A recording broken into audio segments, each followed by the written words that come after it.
먼저 예배에 앞서서 여러분께 짧게 양해 말씀을 먼저 좀 드리겠습니다.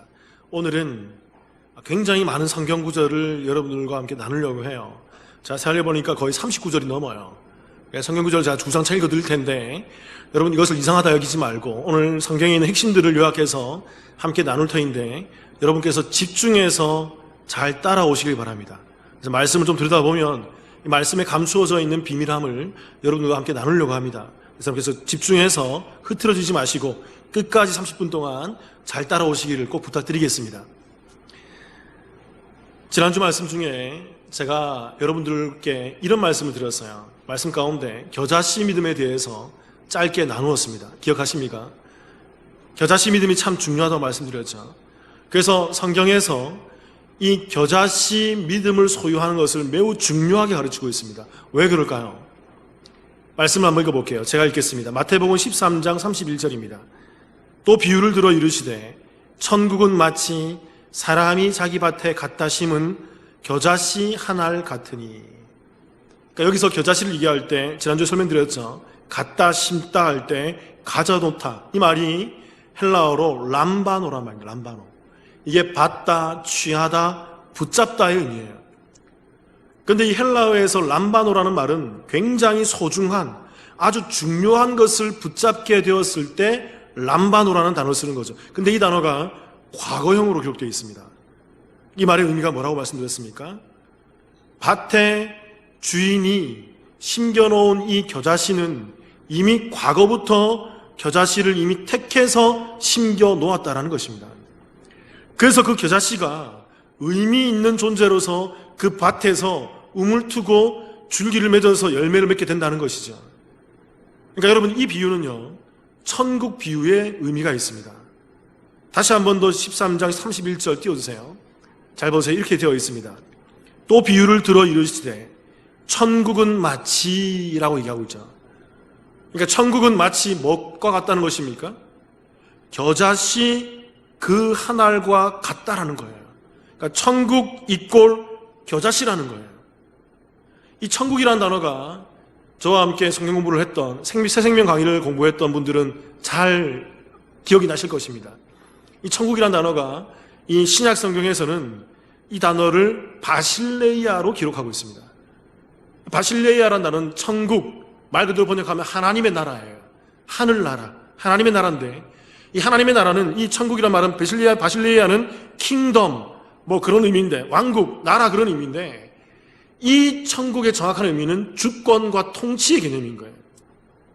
우리가 어떤 나라를 상징할 때, 또 우리가 이 대한민국을 그릴 때 지도상에 있는 그러한 모양이 있는 그런 지도가 아니라, 또 세계 전도를 이렇게 머리에 떠올릴 때 세계 지도를 말하는 것이 아니라, 이 바실레이아, 이 천국은요, 킹덤의 의미가 있습니다. 왕국의 의미가 있어요. 그러니까 하나님의 통치를 받는 곳, 하나님의 주권이 임하는 곳, 거기가 어디든지 거기가 뭐라는 것입니까? 하나님의 나라, 하나님의 통치가 있는 천국이라는 거예요. 그래서 그 하나님의 통치를 받고 있기 때문에 그 하나님의 나라는 그곳이 어디야 한들 하나님의 통치로 말미암아 깨어나게 되어 있는 거예요. 하나님을 바라보면 믿음으로 나아올 수 있게 되는 거죠. 겨자씨가 바로 이 하나님의 통치를 받게 되는 그 하나님의 천국이라는 것입니다. 그러니까 천국인 이 겨자씨는 이 땅에 살고 있지만, 이 땅에 유한한 삶을 살고 있지만 누구의 통치를 받는다? 하나님의 통치를 받는 거예요. 이미 택해진 그 과거형의 겨자씨였기 때문에, 심겨진 씨앗이었기 때문에, 그 씨앗은 하나님의 통치를 받고 있는 그 하나님 믿음 안에 있는 씨앗이기 때문에 하나님의 통치에 의해서 이 땅 가운데 깨어나게 되어 있는 거예요. 그들이 바로 하나님이 택한 택자, 택한 백성, 하나님의 선택받은 백성이라는 것입니다. 말씀 한번 볼게요. 마태복음 13장 32절, 그 뒷구절 보세요. 이런 구절이 있습니다. 이는 모든 씨보다 작은 것이로되 자란 후에는 풀보다 커서 나무가 되매 공중의 새들이 와서 그 가지에 깃들이느니라. 이 겨자씨가 모든 씨보다도 정말 작은 씨예요. 그런데 이 작은 씨이지만 이 겨자씨가 누가 택한 씨이기 때문에, 하나님이 택하시고 하나님이 예비하시고 하나님에 의해서 선택된 그 씨앗이기 때문에 때가 되었을 때 이 씨앗이 우미트고 깨어나서 줄기를 맺고 가지를 맺어서 열매를 맺어서 귀한 하나님의 열매 맺는 믿음의 사람으로 성장한다는 것입니다. 여러분 잘 아셔야 돼요. 이 말씀을 이렇게 이해하시면 안 돼요. 이 씨앗이 정말 작은 씨앗인데 예수 믿게 되어서 하나님 나라에 되어서 교회 나와서 정말 큰 풍성한 열매를 맺는 큰 나무가 되어서 작은 건데 크게 되어서 이렇게 이해하시면 안 돼요. 제가 한 몇 달 전에 말씀드렸죠. 우리 기독교가 잘못 알고 있는 말씀 중에 유명한 말씀 중에 이 말씀이 있다고. 욥기서에. 어떤 말씀이죠? 내 시작은 미약하였으나 내 나중은 창대하게 되리라. 이 말씀이 욥이 한 말이 아니라 욥의 친구들이 하나님을 잘못 이해하고 기독교를 잘못 이해해서 고백하는 세상 진리 가운데 있는 인본주의 가운데 있는 고백이라고 말씀드렸습니다. 우리 기독교는요, 내가 가난한데 교회 나와서 부자 되온 종교가 아닙니다. 내가 병들었는데 교회 나와서 치유된 종교가 아니에요. 그렇게 가난한데 부자 된 것, 병들었는데 치유된 것 기독교가 아니어도 합니다. 무속인들도 하고요, 중들도 하고요, 남녀 호랑개교도 하고요, 이단들도 행해요. 그것이 기독교의 진리가 아니라고요. 기독교의 진리는 무엇입니까? 그런 것이 아니라 우리가 겨자씨라는 것입니다. 어떤 씨앗이죠? 하나님이 택해 놓은 씨앗이라는 것입니다. 여기에는 뭐가 있어요? 생명이 있는 거예요. 어떤 생명이죠? 예수 그리스도를 믿는 그 생명을 소유하고 있는 거죠. 작지만 이 땅에서 보잘것없는 존재로 있지만, 이 땅에서 너무 연약한 존재로 있지만 그 하나님이 미리 심겨놓으신 그 예수 그리스도의 생명을 소유하고 있는 존재라는 거죠. 그런데 그 생명을 가지고 있는 자들은 하나님이 딸랑딸랑 흔들 때 충군아 일어나야지, 너 이제 예수 믿어야지, 너 이제 구원받아야지, 이 하나님의 음성 가운데 반응하여서 깨뜨려서 웅터서 자라나서 하나님의 열매를 맺는 예수 그리스도를 닮는 자로 이 땅 가운데 서게 된다는 거예요. 그게 겨자씨 믿음의 정확한 것이라는 것입니다. 그러니까 여러분, 겨자씨 믿음이 매우 중요한 이유는 무엇 때문에 그렇습니까? 작기 때문이 아니에요. 그 씨앗을 누가 택하셨다? 하나님이 택해 놓으신 씨앗이기 때문에. 그 안에 뭐가 들어가 있다? 예수 그리스도의 생명력을 간직하고 있는 씨앗이기 때문에 그 겨자씨 믿음이 매우 귀하고 소중한 것이라는 것입니다. 제가 여러분들과 함께 말씀을 나누면서 이런 말씀을 몇 번 드렸어요. 이미와 아직의 이 신학에 대해서 말씀을 드렸습니다. Already, not yet. 기억하시죠? 이미와 아직이라는 것입니다. 우리는 이 땅을 살고 있지만 살아가면서 우리는 과거, 현재, 미래의 이 시간의 삶을 살고 있습니다. 그래서 우리는 아직 도래하지 않은 미래를 이 땅의 현재 속에서 살고 있는 거죠. 아직 미래가 오지 않았습니다. 그런데 하나님이 계시는 시간의 영역은 어떤 곳입니까? 현재가 아니죠. 이 땅의 과거와 현재와 미래에 흘러가는 이 시간의 삶이 아니죠. 하나님은 시간에 예속되는 분이 아니세요. 하나님은 어디 계실까요? 영원 속에 계세요. 하나님 영원 속에 계시기 때문에 이 영원은 과거와 현재와 미래의 시간의 개념이 없는 거예요. 영원에서 이루어지면 다 이루어진 거예요. 그냥 이루어져 있는 거라고요. 그래서 하나님께서 영원 속에서 우리 이 택자들을, 이 겨자씨들을 택해 주신 거예요. 선택해 주신 거예요. 창세 이전에 우리를 택하셨다고 말씀하시는 거죠. 그리고 이 땅의 시간의 이 세상들을 창조해내신 것입니다. 그래서 시간이 흘러갈수록 우리 이 씨앗들을 하나님께 뿌려놓으신 거예요. 그리고 그 씨앗들이 때가 되었을 때 하나님을 보고 깨닫고 예수 그리스도를 믿는 믿음 안으로 나아오게 되는 거죠. 그게 이 땅의 시간의 삶이라는 것입니다. 그래서 우리는 아직은 우리가 그 씨앗의 완성을 볼 수는 없지만, 그러나 영원 속에서는 이미 뭐예요? 하나님의 택한 그 완성된 자들로 서 있는 존재라는 것입니다. 그게 겨자씨들의 정확한 의미라는 거예요. 그러니까 여러분, 하나님께서 우리를 택하시고 이 천지 만물을 만드신 것입니다. 그러면 이 천지 만물을 만드신 이유가 뭘까요? 그 택자들이 이 땅에서 깨어나게 하기 위해서 만드신 거예요. 말씀 한번 읽어볼게요. 에베소서 1장 4절입니다. 한 목소리로 같이 한번 읽어보겠습니다. 시작. 곧 창세전에 그리스도 안에서 우리를 택하사 우리로 사랑 안에서 그 앞에 거룩하고 흠이 없게 하시려고. 하나님께서 언제 우리를 택하셨다고요? 창세 이전입니다. 창조 이전에, 이 땅에 천지 만물이 태어나기 이전에, 태초 이전에 하나님께서 그 택자들, 저와 여러분들을 이 예배에 나와서, 코로나19 가운데서 예배에 나와서 그 믿음으로 예배 드리기 위해서 앉아있는 여러분들을, 저와 여러분들을 택하셔서 하나님께서 예정해 놓으신 거예요. 그리고 이 천지 만물을 만드시고 시간에 따라서 하나님이 그들을 이 땅에 넣어 놓으신 것입니다. 그리고 그들이 가지고 있는 그 겨자씨로 말미암아 택함을 입은 그 겨자씨로 말미암아 그들이 하나님의 부르심 앞에 반응하여서 깨어나게 되는 거죠. 그래서 여러분, 인류의 역사는요, 그 에덴의 삶과 에덴의 추방과 그리고 예수님이 오셔서 그 죄를 덮어주심과 주의 재림하시는 이 인류의 역사는 어떤 역사일까요? 이걸 구원의 역사라 그러는 거예요. 구원의 역사. 이것을 줄여서 뭐라고 얘기할까요? 이걸 구속사라 그러는 거예요. 여러분, 우리는 이 땅에서 이 구속사의 과정을, 구원의 과정을 살아가는 것입니다. 그래서 우리가 처음에는 하나님을 잘 알지 못했지만 그 씨앗을 소유한 존재로 있다가 때가 되었을 때, 아, 하나님이 계시는구나, 예수님이 계시는구나, 이렇게 깨닫고 알아서 나와서 예배드리고 믿고 하나님께 영광 돌리며 하나님의 통치를 받는 하나님의 나라, 그 바실레이아로 이 땅 가운데 서 있게 되는 거죠. 그래서 이들 중심에는, 그 겨자씨들 중심에는, 그 택자들 중심에는 무엇이 있을까요? 꼭 이렇게 질문해야 답하더라고요. 그 중심에는 누가 계시죠? 예수 그리스도가 계신 거예요. 예수 그리스도가 있는 그들이 바로 하나님께서 부르신 택자이고 겨자씨라는 것입니다. 그래서 여러분, 이 믿음이 너무 중요한 거예요. 요한복음 10장 17절 제가 읽어볼게요. 이런 말씀이 있습니다. 내가 내 목숨을 버리는 것은 그것을 내가 다시 얻기 위함이니 이로 말미암아 아버지께서 나를 사랑하시느니라. 예수님께서 하시는 말씀이에요. 예수님께서 십자가에서 그 죽으시는 그 십자가 사건을 말하는 것이죠. 그래서 내가 십자가에서 내가 죽는 것은, 그 죽는 것은 뭐라는 것입니까? 내가 다시 그들을 얻기 위함이라는 거예요. 원래 이들이 누구의 품 안에 있었어요? 창세 이전에 하나님의 택하심과 작정 속에 있었다고요. 그래서 이 땅에 하나님께서 천지를 만드시고 시간 속에 그 사람들을 쫙 나열해 놓는 것입니다. 그래서 그 죄 가운데 걸어온 사람들을 다시 걷어내기 위해서, 다시 구원해내기 위해서 주님이 이 땅에 오셔서 십자가와 부활의 그 일을 행하신 것입니다. 그리고 그 택자들은 이 땅 가운데에서 그 부르심 앞에 다시 반응하여서 깨어나오게 되어 있다는 것이죠.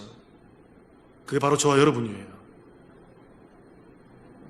요한복음 4장 39절 같이 한번 읽어볼게요. 이 참 중요한 말씀입니다. 읽어볼게요. 시작. 여자의 말이 내가 행한 모든 것을 그가 내게 말하였다 증언하므로 그 동네 중에 많은 사마리아인이 예수를 믿는지라. 잘 아시죠? 수가성의 여인, 사마리아 여인, 우물가의 여인의 이야기입니다. 이 여인이 부도덕한 삶을 살았음에도 불구하고 예수를 만나서 그리스도를 알아보게 되는 놀라운 광경을 경험하게 되는 거죠. 그리고 이 여인이 그 예수 그리스도를 알게 되고 빛을 소유하게 된, 주체할 수가 없어서 그동안 피해왔던 동네 사람들을 향해서 쫓아가서 예수님을 증거하는 것입니다. 와서 보라, 내가 이 사람이 바로 예수가 아니냐, 예수가 아니냐. 그때 이 동네 사람들이 그 여인의, 사마리아 여인의 예수를 믿는지라. 그 사마리아 땅에 있는 많은 사람들이 그 예수를 믿는지라고 얘기하고 있는 거죠. 그래서 이 믿는지라는 말이 헬라어로 이게 피스티오예요. 이게 믿다, 신뢰하다인데, 근데 재밌게도 이게 과거형으로 기록되어 있어요. 그 여인이 쫓아가서 그때 증거했을 때 그때 믿었는데 성경은 믿었었어라고 얘기한다고요. 이 여인이 쫓아가서 그제 증거했을 때 그제서야 그들이 믿었는데 성경 과거부터 믿어왔어라고 얘기한다고요. 무슨 의미일까요? 이게 바로 already not yet, 바로 그 겨자씨 믿음을 얘기하는 것입니다. 그래서 요한복음 그 뒤에 보면 4장 41절 제가 읽어볼게요. 이런 말씀이 있습니다. 예수의 말씀으로 말미암아 믿는 자가 더욱 많아요. 그래서 그 사마리아 여인의 전도로 말미암아 예수님께서 그곳에 가서 많은 사람들 전도하고 있는데 예수님께서 더 말씀하신 거죠. 주의 말씀을 선포했는데 그때 그 사마리아 땅에 믿는 사람들이 더 많아졌다는 거죠. 근데 여기서 말하는 믿는 자, 이 말이 헬라어로 피스티오예요. 이게 믿다 신뢰한다는데 이게 과거형으로 기록되어 있다고요.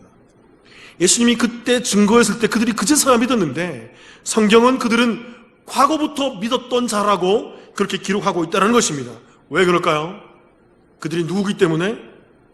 겨자씨이기 때문에 그래요. 그래서 그들은 태초 이전에 작정되어 있고 예비되어 있던 그 믿음의 사람이었다는 것입니다. 그리고 주님이 오셨을 때 그 여인이 흔드는 소리에 깨어나라, 예수 믿어야지, 그 음성 앞에 그들이 분연히 그제서야 깨어나는 것입니다. 왜요? 생명을 소유하고 온 자들이었거든요. 그래서 여러분, 이런 말이 있는 거예요. 양은 목자의 음성을 어떻게 된다고요? 듣고 알아본다고요. 양이 목자의 음성을 듣고 알아본다고. 왜요? 그 생명이 있기 때문에. 생명이 없는 자들은 그 목자의 음성을 어떻게 할까요?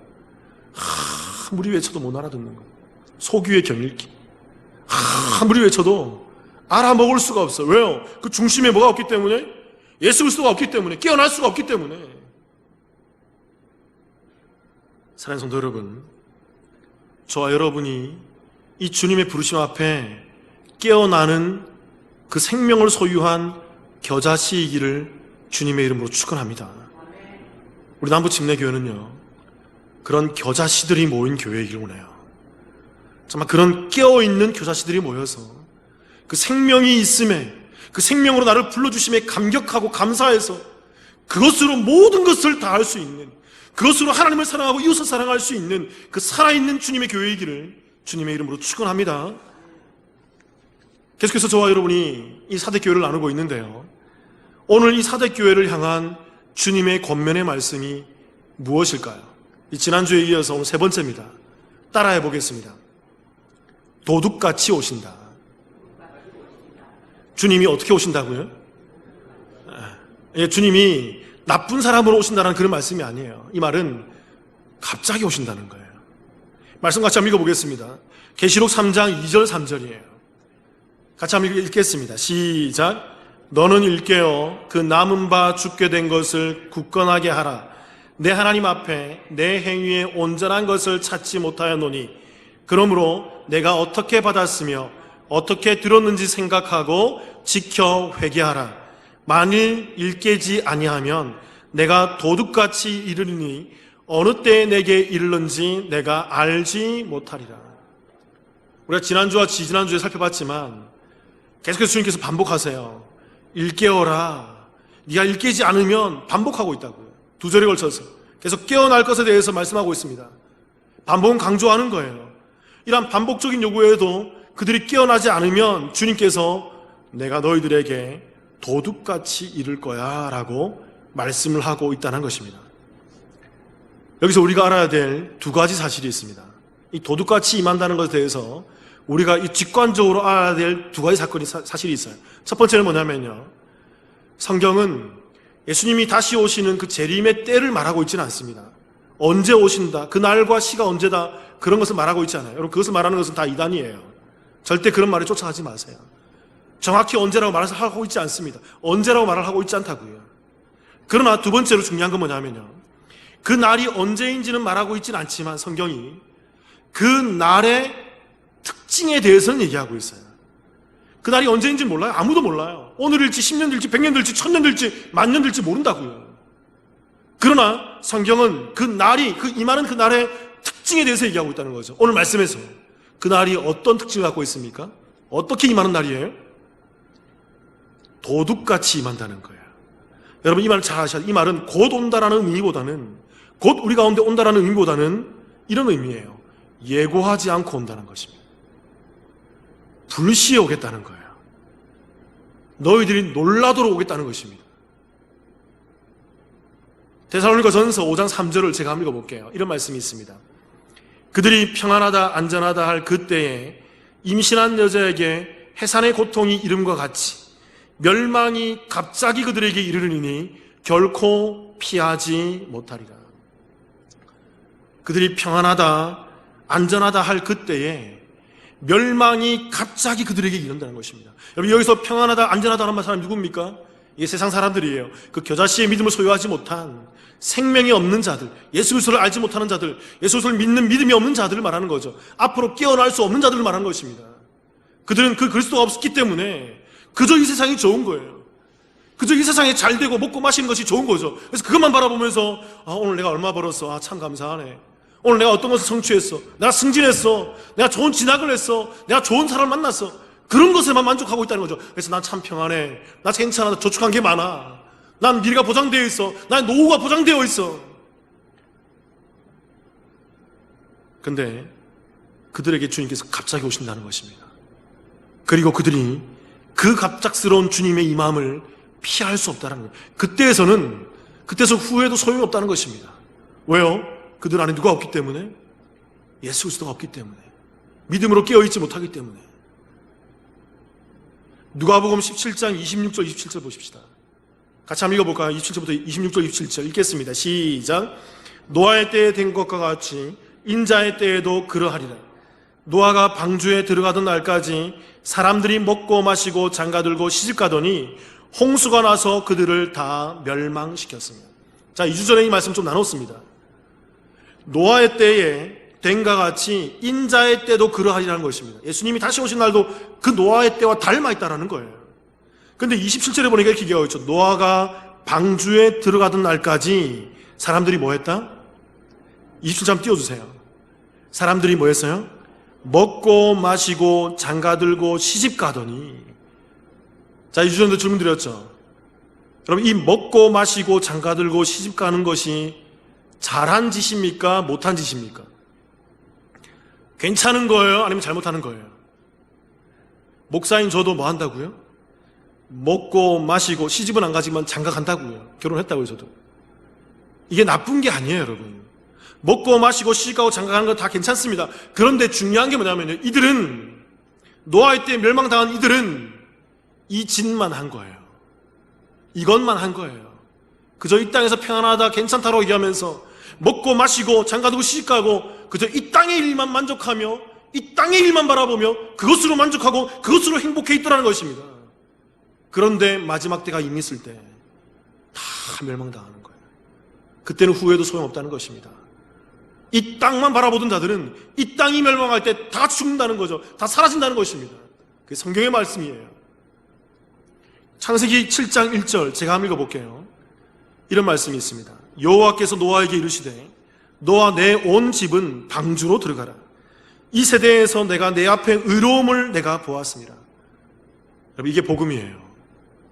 하나님께서 때가 되었어 이제 방주로 들어가라고 얘기했을 때 노아가 그 방주로 들어가라는 그 말씀에 순종해서 어디로 들어갔다고요?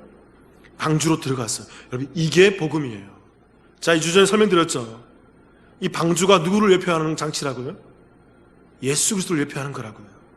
이 땅에서 모든 죄인들이 죽어갈 때 유일하게 그 죽음의 물 위에 떠있는 그 방주로 들어온 자들만이 그 하나님의 구원을 경험할 수 있는 것입니다. 그게 바로 예수 그리스도를 상징하는 거라고 말씀드렸어요. 이제 교회로 들어와라. 이제 예수 믿어야지.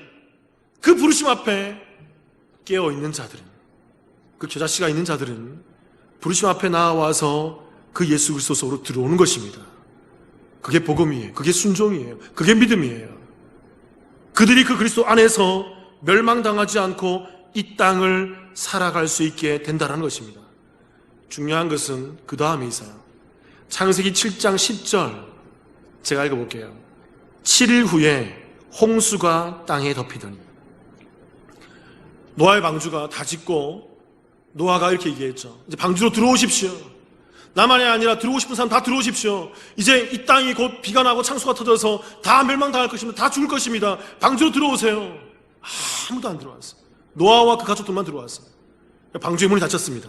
여러분, 바로 비가 오지 않았다고요. 하루, 이틀, 3일, 4일, 6일 비가 오지 않았어요. 상상해 보세요, 여러분. 밖에 있던 사람들이 노아를 보고 뭐라고 했을까요? 그들은 120년 동안 이 노아 방주를 짓고 있는 노아를 향해서 계속 120년 동안 조롱해 왔다고요. 야, 비도 오지, 그때는 비도 안 왔거든요. 땅에 수증기만 올라왔다고 되어 있습니다. 비도 오지 않는 시대에 무슨 하늘 비가 내린단 말이냐? 무슨 이 산에다 배를 지으면서 무슨 비가 온단 말이냐? 온 산을 다 깎아서 이렇게 완전히 만들어 놓고 너 지금 뭐 하는 짓이냐? 이렇게 큰 배를 만들어서 뭐 하는 거야, 너 지금? 미쳤어? 너 미쳤어? 그 노아가 마지막에 문을 열고 다 들어오세요. 그랬더니 막 웃고 앉아 있는 거죠. 너 지금 뭐 하는 거야? 뭐 하는 거야? 비가 언제 온다고? 언제 온다고? 문이 닫혔습니다. 하루 지났습니다. 밖에서 두드렸겠죠. 노아야, 너 뭐해? 비도 안 오는데 뭐하냐? 이틀째, 3일째, 4일째, 5일째, 6일째 밖에서 얼마나 많은 조롱이 있겠습니까? 너희들만 예수 믿는다고? 너희들만 교회 나간다고? 너희들만 구원받는다고? 너 뭐하는 짓이야? 밖은 괜찮은데. 때가 된 그 7일날 땅에 창수가 터지고 비가 내리는 거예요. 다 죽는 거예요. 갑작스럽게 터지는 거죠. 왜 그들에게는 도적같이 임하는 걸까요? 그들에게 믿음이 없었기 때문이에요. 그것을 알 수 있는 믿음이 없기 때문에 그래요. 성경에서 7이라는 것은 완전과 전체를 의미합니다. 하나님께서 7일 동안 그들이 돌아올 수 있는 기회를 충분히 주셨어요. 방주 안으로 들어올 수 있는 기회를 충분히 주셨다고요. 그런데 그들은 그 안에 믿음이 없기 때문에, 그 생명이 없기 때문에 돌아올 수 없는 것입니다. 7일 후에 이 땅에 생수가 터지면서, 그 하늘에 그 창수가 터지면서 그때의 후회봤자 소용이 없는 거예요. 누가복음 17장 28절 29절, 소돔과 고모라도 마찬가지입니다. 제가 읽어볼게요. 이런 말씀이 있어요. 또 롯의 때와 같으리니 사람들이 먹고 마시고 사고 팔고 심고 집을 짓더니 롯이 소돔에서 나가던 날에 하늘로부터 불과 유황이 비오듯 하여 그들을 멸망시켰느니라. 소돔과 고모라에서 이 짓을 했다고요. 먹고 마시고 사고 팔고 심고 집을 지었다고요. 근데 여러분, 제가 말씀드리지만 이게 나쁜 짓이 아닙니다. 괜찮아요. 우리도 그렇게 다 할 수 있어요. 우리도 그렇게 할 수 있어요. 그런데 이 소돔과 고모라에 있던 사람들이 이 짓만 한 거예요. 이 일만 한 거예요. 그저 먹고 마시고 사고 팔고 집을 짓고 그 일에만 혈안되고 땅에만 나의 관심과 나의 생각과 마음을 두었던 것이죠. 그리고 이 땅이 멸망하는 순간 함께 멸망당하는 것입니다. 그들은 주님을 바라볼 수 있는 생명이 없었던 거예요. 겨자씨가 아니었던 거예요. 그렇다면 사랑하는 성도 여러분, 우리 성도들에게는, 우리 믿음의 성도들에게는, 그 겨자씨로 말미암아 깨어나서 그 주님을 알아보는 성도들에게는 그 날이 어떤 날로 우리 가운데 임하게 될까요? 말씀 한번 볼게요. 데살로니가 전서 5장 4절입니다. 같이 한 목소리를 읽어보겠습니다. 시작. 형제들아, 너희는 어둠에 있지 아니하매 그 날이 도둑같이 너희에게 임하지 못하리니. 너희는 성도를 얘기하는 것입니다. 믿음의 지체들을 얘기하는 거죠. 믿음의 지체들아, 너희는 어둠에 있지 않아. 그러니까 자지 않는다는 것입니다. 깨어있다라는 것입니다. 그러니까 깨어있는 것이 무엇인지 2주간 동안 열심히 설명드렸어요. 그게 뭐다? 그게 바로 누구다? 예수 그리스도를 믿는 믿음이라고 말씀드렸죠. 그 믿음 안에 그리스도를 믿고 있기 때문에 너희는 깨어있어. 그래서 너희들에게는 그 날이 어떻다는 것입니까? 도둑같이 임하지 않게 된다라는 거예요. 왜요?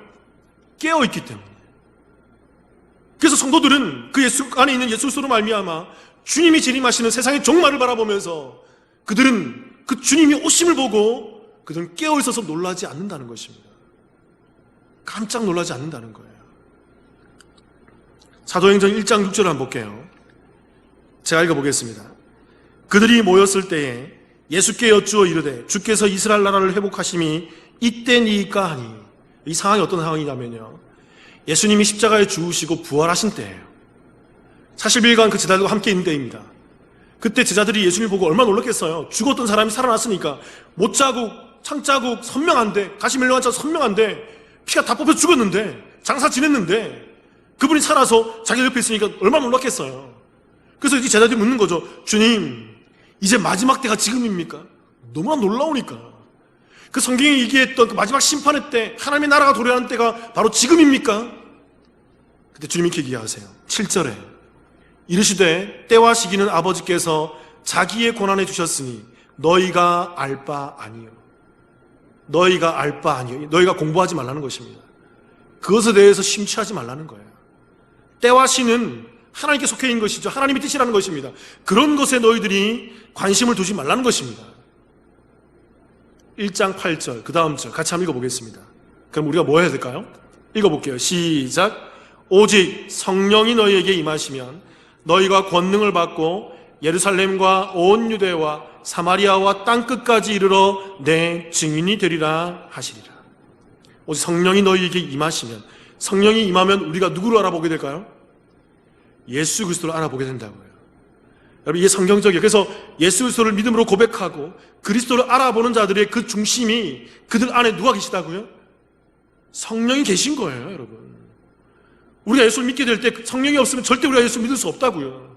성령이 우리 안에 임하셨기 때문에 그 성령이 임하심의 역사로 말미암아 그 증거로 우리가 예수 그리스도를 알아보게 되는 것입니다. 그 알아본 자들은 그 예수 그리스도가 우리 가운데, 빛 대신 예수 그리스도가 우리 가운데 있기 때문에 그 빛이신 예수 그리스도를 어떻게 할 수 있는 거죠? 감출 수 없는 거예요. 그 빛을 우리가 숨길 수 없는 거죠. 그래서 그 빛 대신 예수 그리스도를 세상 가운데 증거하는 것입니다. 사마리아 온 땅과 예루살렘과 그 모든 땅끝까지 증거하면서 그 예수 그리스도를 나타내고 있는 거죠. 그게 증인의 삶이에요. 그러니까 여러분, 우리가 예수 그리스도를 믿고 있다고 한다면, 내 안에 그 빛 대신 예수 그리스도가 있다고 한다면, 여러분, 우리는 그 예수 그리스도를 어떻게 하게 되어 있을까요? 나타나게 되어 있어요. 증거하게 되어 있어요. 너무 좋은데, 이게 너무 좋은데 나타내지 못하는 이유가 뭘까요? 증거하지 못하는 이유가 뭘까요? 너무 누추하다고 생각하고 있기 때문은 아닙니까? 너무 보잘것없다고 생각하고 있기 때문은 아닙니까? 그게 믿음일까요? 그 뒤에 사도행전 1장 9절 11절 제가 읽어볼게요. 이런 말씀이 있습니다. 이 말씀을 마치시고 그들이 보는 데 올려져 가시니, 승천하시는 거죠. 구름이 그를 가리어 보이지 않게 하더라. 10절 올라가실 때 제자들이 자세히 하늘을 쳐다보고 있는데 흰옷 입은 두 사람이 그들 곁에 서서, 천사가 와서 얘기하는 것입니다. 11절 같이 읽어볼게요. 시작. 이르되 갈릴리 사람들아 어찌하여 서서 하늘을 쳐다보느냐. 너희 가운데에서 하늘로 올려지신 이 예수는 하늘로 가심을 본 그대로 오시리라 하였느니라. 매우 중요한 말씀이에요. 제자들이 예수님의 부활한 것도 놀라운데 같이 대화하고 있던 예수님이 갑자기 승천해서 올라가는 거죠. 너무 놀란 거예요. 그래서 멍하니 하늘만 보고 있었던 것입니다. 그때 천사 둘이 와서 깨우는 거예요. 뭐 하는 거야 너 지금? 이제 예수님은 하늘로 올라갔지만 이 예수님은 하늘로 올라가서 끝나는 게 아니야. 다시 이 땅 가운데 오실 거야. 다시 이 땅 가운데 임하실 거야. 올라간 그 모습 그대로 오실 거야. 이 말이 무슨 말일까요? 이 땅에 남아있는 그 제자들은 이 땅에서 주님이 없음을 낙담하거나 실망하지 말고 무엇을 바라보라는 것입니까? 다시 오실 주님을 기대하고 소망하라는 거예요. 그렇게 올라가셨던 그대로 그 주님이 다시 이 땅 가운데 오실 거야. 너희들 안에 믿음이 있지 않니? 그 예수 그리스도의 씨앗이 있지 않니? 겨자씨가 있지 않니? 그러니까 너희들이 그 겨자씨 믿음으로 그래서 움트고 싹트고 줄기를 내고 열매를 맺어서 다시 오실 주님을 기대하고 소망하며 그 주님을 바라보며 주님 앞에 나아가는 제자의 삶, 성도의 삶을 살아가라는 것입니다. 그래서 여러분, 이 주님의 재림을, 주님의 다시 오심을 믿음이 없는 자들은 어떻게 경험하게 되는 거죠? 도둑같이 경험하게 되는 거예요. 그래서 이들은 이렇게 고백한다고요. 주님 벌써 오셨어요? 주님 좀 이따 오시지. 나 이제 살만한데 이제 좀 내가 좀 자녀 다 키우고 재산 좀 벌이고 내 이제 아파트 사고 차 사고 내 이제 좀 여행 다니고 이제 살만한데 주님 왜 지금 오십니까 지금? 이게 뭐예요? 이게 과연 믿음일까요 여러분? 정말 믿음 안에 끼어있는 자들은, 성도들은 어떻게 할까요? 주님 왜 안 오세요? 주님 왜 안 오세요? 주님 언제 오세요? 주님 오늘 오십니까? 내일 오십니까? 내가 살아있는 동안 오십니까? 주님 오시는 것입니까? 분명히 내가 이걸 믿고 있는데 주님 언제 오시나? 저 주님 오시는 거 보고 싶어요. 올라간 그 모습 그대로 다시 오심을 내가 보고 싶어요 주님. 이들이 뭐예요? 이들이 깨어있는 거예요. 그래서 이들이 주님이 다시 오실 때 이런 고백하게 되어 있습니다. 따라해 볼게요 여러분. 주님 드디어 오셨군요. 이게 성도들의 고백이에요. 주님 드디어 오셨군요. 내가 얼마나 기다렸는데요. 내가 얼마나 주님 보고 싶었는데요. 주님 왜 이제 오십니까? 좀 더 일찍 오시지. 이 땅을 살아감이 정말 힘들었습니다 주님. 이 땅을 살아감이 너무 곤욕스럽습니다. 아무리 잘 살아도 고통이 끊이지 않습니다. 아무리 건강해도 내 고통이 사라지지가 않습니다 주님. 주님 왜 이제 오셨어요? 그러나 이제라도 오셨으니 너무 감사합니다. 너무 감사합니다. 이 성도의 고백이에요. 여러분, 성도는요 주님의 오심을 소망하고 기대하며 기뻐하며 즐거워하는 거예요. 그들이 뭡니까? 그들이 깨어있는 자들이에요. 여러분, 마태복음에 나오는 열처녀의 비유를 정확히 이해하십니까? 이 비유를 정확히 이해하지 못하는 분들이 좀 있으시더라고요. 자, 정확히 설명드릴게요. 이 비유가 뭔지를. 마태복음 25장 3절 5절 한번 볼게요. 잘 보세요. 제가 읽어보겠습니다. 3절 5절. 미련한 자들은, 그러니까 열처녀 가운데 그 미련한 기름을 준비하지 않은 5처녀를 말하는 거죠. 미련한 자들은 등을 가졌습니다. 가지되 기름을 가지지 아니하고, 그죠? 4절에 슬기 있는 자들은, 지혜로운 자들은 그릇에 기름을 담아 등과 함께 가져갔더니, 10명의 처녀들이 있는데 5명은 10명 다 똑같이 등을 가지고 있어요. 준비했다고요. 그런데 5명은 등은 있지만 기름이 없어요. 근데 나머지 5명은 등은 있지만 기름을 준비하고 있었어요. 여러분, 그 다음 말이 중요해요. 5절 같이 한번 읽어보겠습니다. 시작. 신랑이 더디옴으로 다 졸며 잘세. 5명만 졸은 게 아니에요. 몇 명이 졸았어요? 도합 10명 다 잤어요. 다 잤다고요. 근데 여러분, 이 다 졸고 앉아있는 이 10명의 처녀 가운데 다 똑같아요. 등을 준비했고 다 처녀들이고 준비하고 있었다고요. 근데 유일한 차이점이 뭐가 있고 뭐가 없어요? 기름이 있고 기름이 없고의 차이예요. 똑같이 등을 가지고 있지만 5명은 기름이 있는데 5명은 기름이 없었다고요. 그래서 신랑이 이 가운데 오는 것입니다. 졸고 있을 때 오는 거죠. 그때 다 깨어나는 거예요. 다 깨어나는데 그때사 기름이 없었던 5명의 처녀는 놀라서 자지러지면서 야, 내가 기름이 없네, 그러면서 막 쫓아나가서 기름을 준비하러 가는 것입니다. 그때는 소용없는 거예요. 그러나 기름을 준비하고 있었던 그 5명, 그들도 졸고 있었지만 그들은 준비한 그 기름으로 말미암아 신랑님 오셨어요 하고 불을 탁 켜는 겁니다. 들어오세요 신랑님, 내가 기다리고 있었어요, 이 얘기하는 거예요.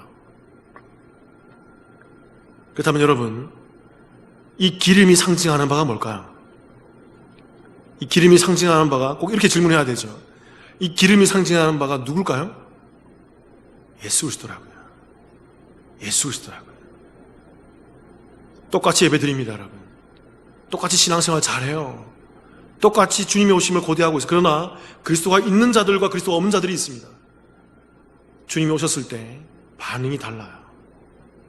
그래서 이 이야기의, 이 비유의 결론이 이렇게 납니다.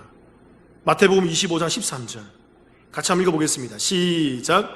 그런즉 깨어있으라, 너희는 그날과 그때를 알지 못하느니라.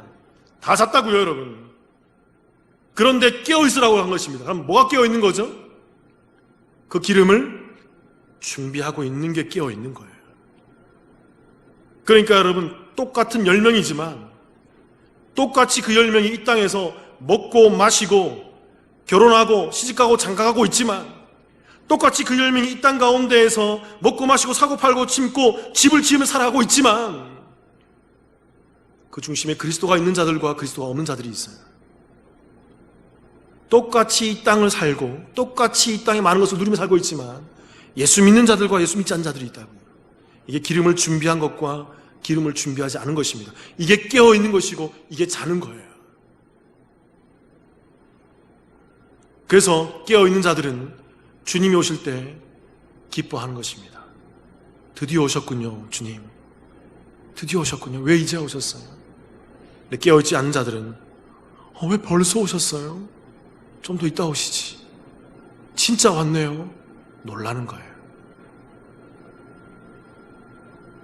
사랑하는 성도 여러분, 자, 이런 질문을 마지막으로 던지겠습니다. 여러분께, 만일 지금 우리 주님이 이 땅에 다시 재림하시고 강림하신다면 저와 여러분은 기뻐하시겠습니까? 아니면 놀라서 당황하시겠습니까? 그래서 그제야 그 기름을 준비하려고 애를 쓰시겠습니까? 저와 여러분의 모습은 어떤 모습입니까? 같이 기도드리겠습니다.